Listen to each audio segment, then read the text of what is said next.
My name is Emma Collins, First Lieutenant, U.S. Army, Strategic Operations Analyst, with a master's in military systems engineering and a clearance level high enough to make most colonels sweat.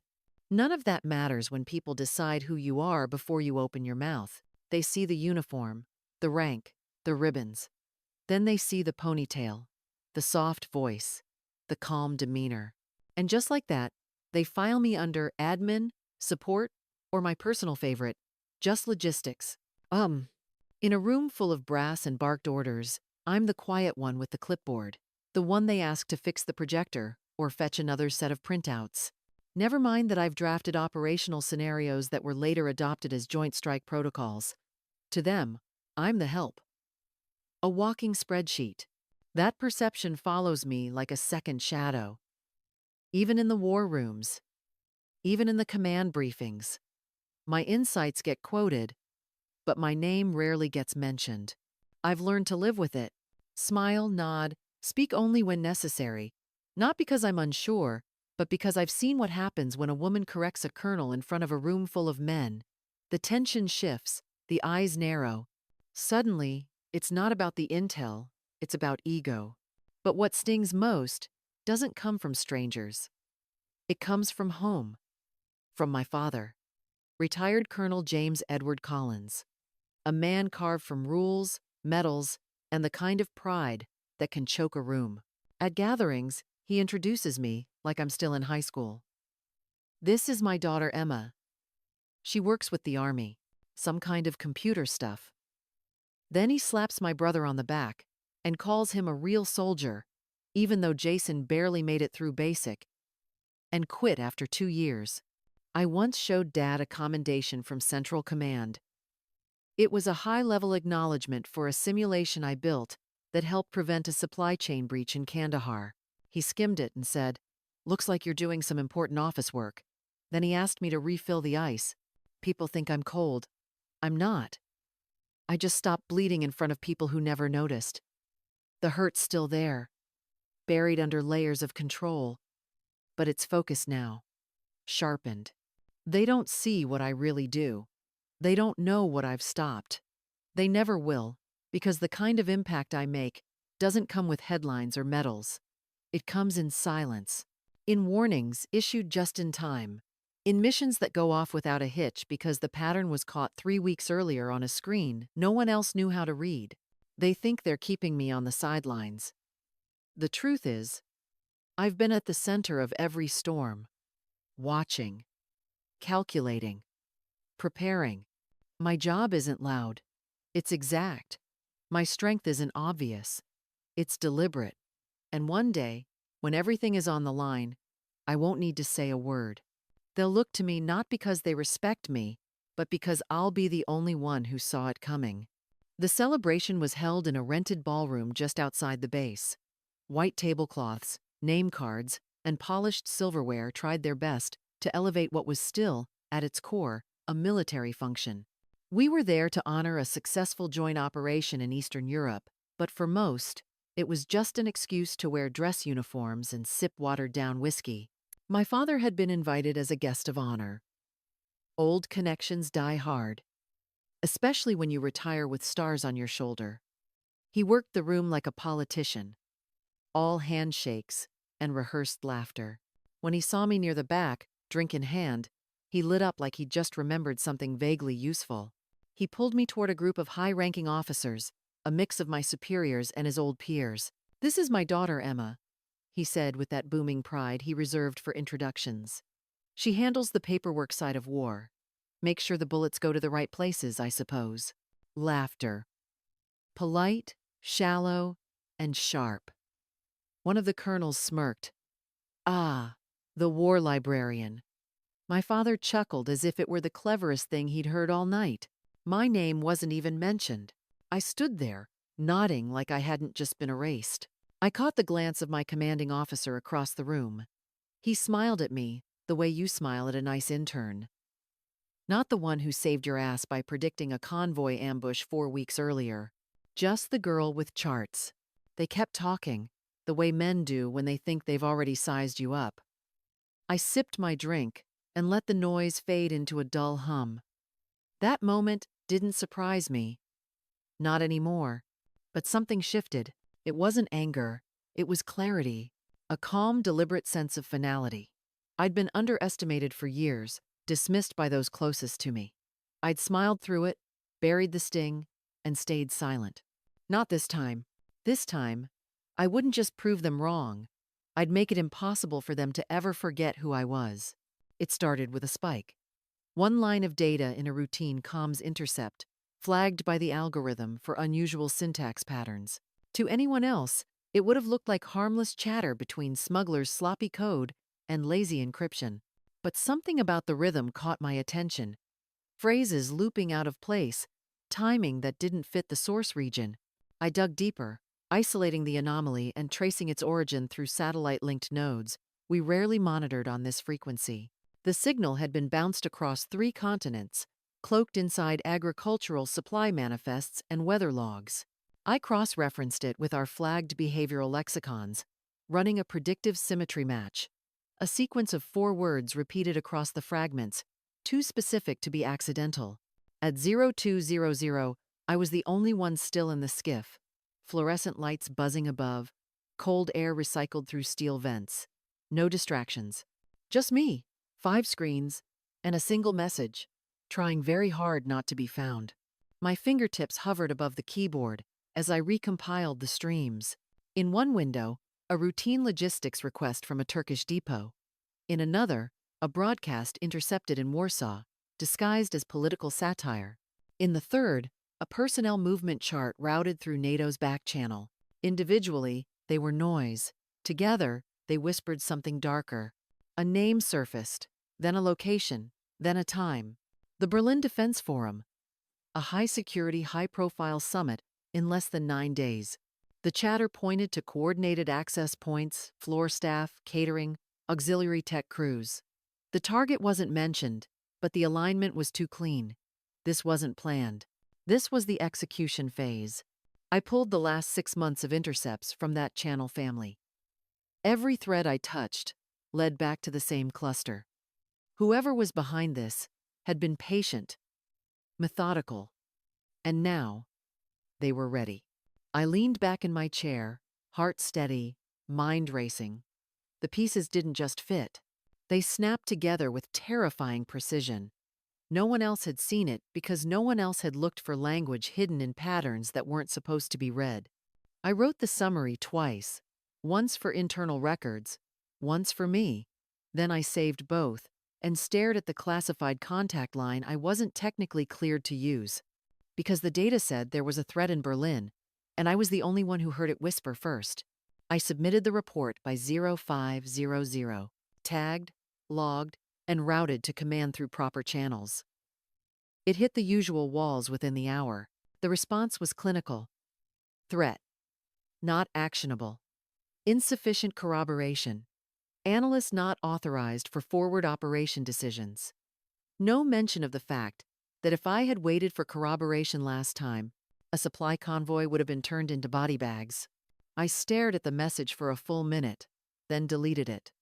I'd seen that kind of language before. It was how institutions said, "Sit down," without ever raising their voice. I didn't sit down. Instead, I opened an encrypted line, buried deep in my system. One that wasn't meant for routine use. It connected to a secure frequency routed through theater-level command, and it pinged a man who hadn't spoken to me in 2 years. Colonel Marcus Rourke answered on the 3rd ring, face half lit, voice as gravel-thick as I remembered. He didn't ask how I'd gotten the line, just said, "Collins, what do you have?" I sent the file, watched him read it, watched his jaw tighten. I reminded him this wasn't theoretical, that we'd both seen what happens when signs get missed. Fallujah had been his last ground op. Mine too, and I hadn't forgotten that he once called my instincts better than most men's orders. When he finished, he looked up. "Intel's thin, but it smells right. I'm not cleared to move," I said. "They won't authorize internal intervention." Then we don't wait for them," he said. "I'll file a bypass code. If the pieces line up on site, you act." Full discretion. I nodded once, slowly. No debate. No doubt. Just the kind of trust you don't earn on paper. This is unofficial, he warned. So was Fallujah, I said. He almost smiled. Then the line cut. The leave request was simple. A few lines of text routed through an old system no one checked too carefully. Attached was a forged media credential under the name Ava Monroe, a freelance defense journalist attending the Berlin summit for a think tank that didn't actually exist. I booked my own travel, commercial flight to Frankfurt, then a train to Berlin, no military transport, no operational flags. Just another civilian with a camera bag and a story to chase. The ID badge looked official. The embedded chip matched EU security standards. I'd used better fakes in worse places. Everything I carried had a dual function. The lipstick tube was a high-frequency transmitter. The necklace held a burner SIM sealed in resin. My watch tracked biometric stress patterns. Not steps. I didn't bring weapons. If things went loud, I'd already failed. The apartment I rented was 2 blocks from the venue, 5th floor with 2 exits and a clean line of sight to the service entrance. I mapped out 4 exfiltration routes, marked crowd flow patterns, and set up a kill switch on my gear. If I vanished, nothing I carried would trace back to anything real. I moved through the city like mist, smiled when spoken to, faded into the background. No one asked what I was really doing there. That was the plan. The ballroom shimmered under crystal chandeliers, filled with diplomats, high-ranking officers, and polished small talk. My badge got me in without question. I stayed near the perimeter, eyes constantly moving, cataloging faces, uniforms, patterns. Then I saw him. At first glance, he blended in like the others. Regulation dress uniform, polished boots. But the insignia placement was off. His ribbons didn't match the branch protocol. It was subtle, deliberate. The kind of detail only someone trained to notice would catch. His posture was wrong too. Too upright, too balanced. Not the stance of a career officer at a social function. He scanned the room like a soldier, not a guest. Like someone tracking movement, not conversation. My heart rate spiked, but my breathing stayed even. I'd seen his face before. Once, in a grainy dossier from a black file labeled Tier Zulu Assets. Do not disseminate. He was a known phantom, suspected in 3 assassinations across 2 continents. Never confirmed. Always clean. And now he was here. 10 meters from General Harding, the head of Strategic Command. The man everyone assumed was untouchable. I watched the imposter move. Smooth, calculated. He wasn't mingling. He was aligning, adjusting his path to intercept. I slid a hand into my coat, brushing the transmitter hidden in the seam. One word, I thought.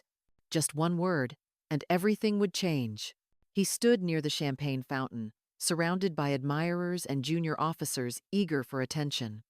General Harding, 4 stars polished and ego inflated. He had once dismissed my debrief in front of a full briefing room, calling my simulation a theoretical exercise with no battlefield weight. I approached from the left, calm and unnoticed. His security detail barely glanced at me.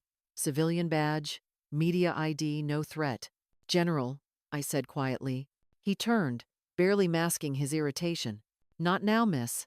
This area is restricted for senior personnel. I stepped closer, close enough for only him to hear. Echo Protocol. Clearance Red Line 9. Code name, Hawkeye. His face froze, like someone had just cut the oxygen from the room. He blinked once, twice. Then his glass lowered, and his shoulders straightened differently. Without a word, he followed. I led him through the side corridor behind the staging area. No sudden movements.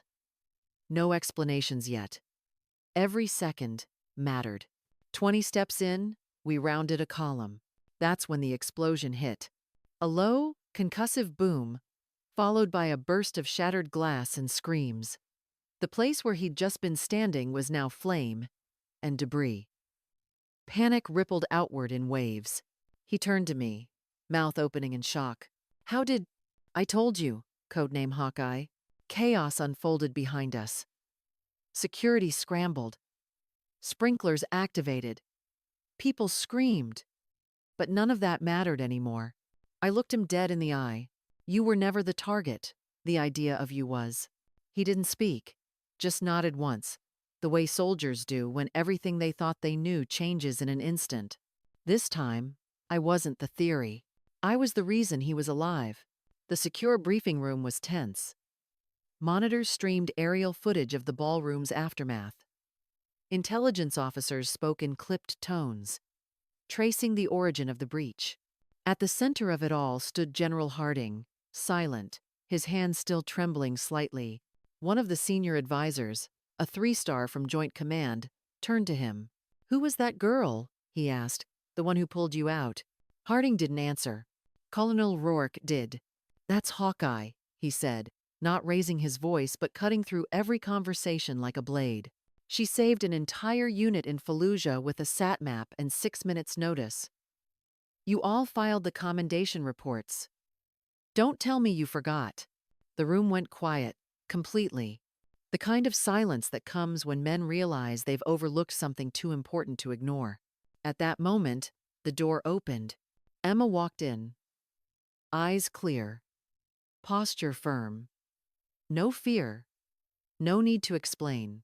Everyone turned. No one spoke. But this time, they didn't look through her. They looked at her. And they stood. It was late afternoon. The kind of quiet that settles after everything important has already happened. My office was empty, sunlight soft against the windows, the hum of servers low in the background. The call came through a secure line. Unusual. My father's number, even more so. I answered without speaking. There was a pause, like he wasn't sure he'd dialed the right person. Then his voice, slower than I remembered. "I was wrong about you."